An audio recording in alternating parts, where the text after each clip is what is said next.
Against the backdrop of the rapid advance of the Russian army in all directions of the front, the military and political leadership of Ukraine, together with their so-called NATO allies, are making every effort to keep the remaining territories in the Kursk region under the control of the Ukrainian army. According to representatives of the Kiev regime and the leadership of the North Atlantic Alliance, all this is done in order to provide Ukraine with a strong position during the upcoming negotiations with the Russian Federation.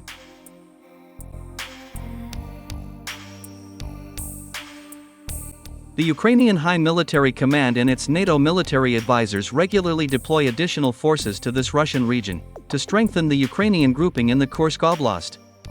However, due to the large concentration of Russian military satellites and reconnaissance drones in this area, Ukrainian and NATO generals are not always able to successfully deploy their elite units to the Kursk region.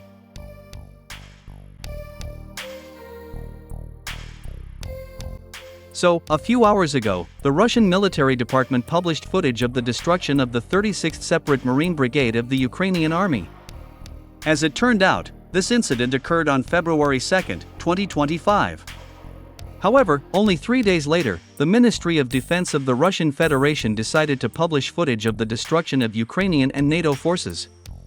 According to the Russian military, this enemy brigade was discovered in a wooded area, near the settlement of IVOLZHANSKOYE, Sumy region. This settlement is located just 18 kilometers from the border with the Kursk region.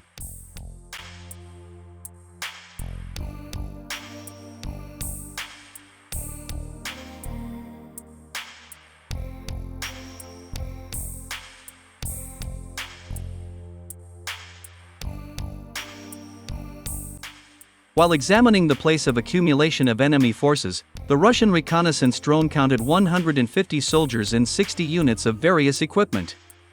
Moreover, the Russian Defense Ministry said that among these Ukrainian soldiers, there were also dozens of US, Canadian, and German soldiers from elite NATO units. And all of them were going to enter the Kursk region under cover of night and strengthen the Ukrainian grouping in the city of Sudza.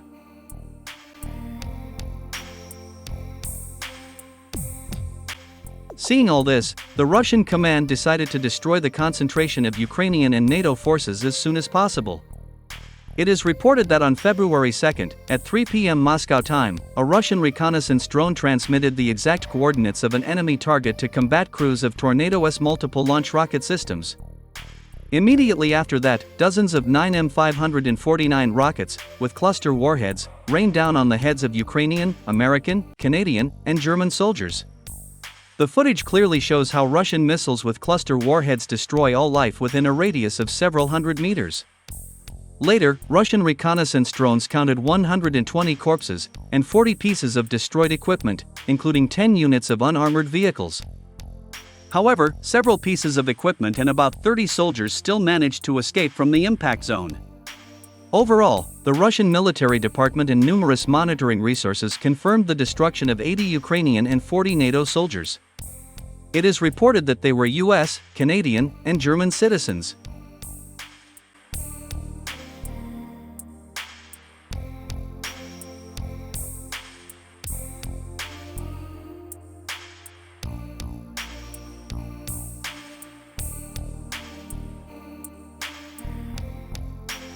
It is worth noting that in early February, Western journalists acknowledged that due to significant manpower losses, the Ukrainian army was compelled to bolster the defense of its positions in the Kursk region with assistance from NATO soldiers, belonging to elite units of the North Atlantic Alliance. Moreover, American journalists even made a report from the Russian city of Sudza, occupied by the Ukrainian army. As it turned out, the defensive positions of the Ukrainian army in this direction of the front were significantly reinforced by American, Canadian, French, British, and even German soldiers.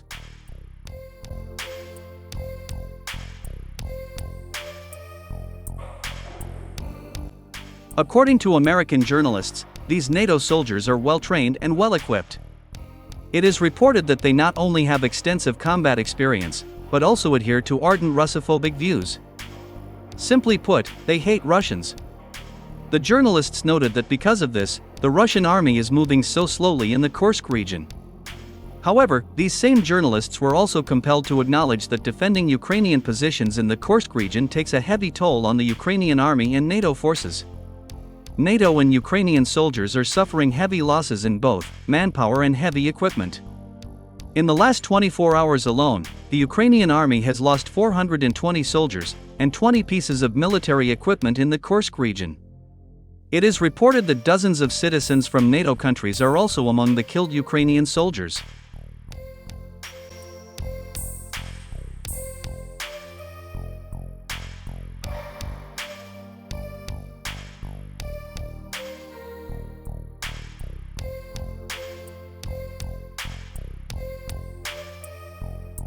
Against this backdrop, it is also worth paying attention to the alarming for the Kiev regime messages from the Ukrainian Telegram channels. In particular, on February 3, they stated that Colombian mercenaries began to leave the ranks of the Ukrainian army en masse. This information was also confirmed by the English-language edition of the Kiev Post. It is reported that Colombian mercenaries began fleeing Ukraine en masse as soon as the Russian troops seized the initiative in all directions of the front and began to move forward rapidly, liberating dozens of settlements on their way.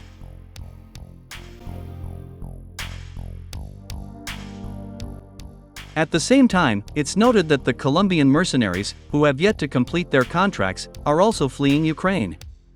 According to one of the Colombian mercenaries, who escaped from Ukraine, he was in shock after he first engaged the Russian units. According to him, the intensity of the fighting in Ukraine is so great that every third mercenary is dying during the fighting clashes with the Russian army.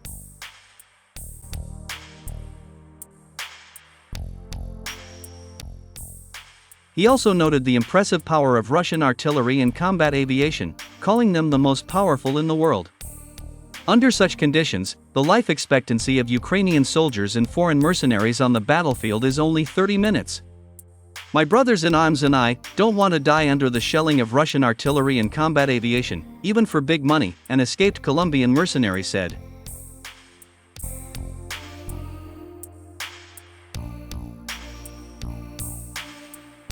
It is worth noting that Colombian mercenaries began appearing in Ukraine in early 2024. This was largely made possible by the efforts of the United States. It was thanks to the Pentagon that about 2,000 Colombian mercenaries were sent to Ukraine. These soldiers of fortune were supposed to strengthen the battered Ukrainian army units. However, unfortunately for the United States, the Colombian mercenaries not only failed to reinforce the Ukrainian army units, but also became one of the first to flee Ukraine as soon as the Russians seized the initiative on the battlefield.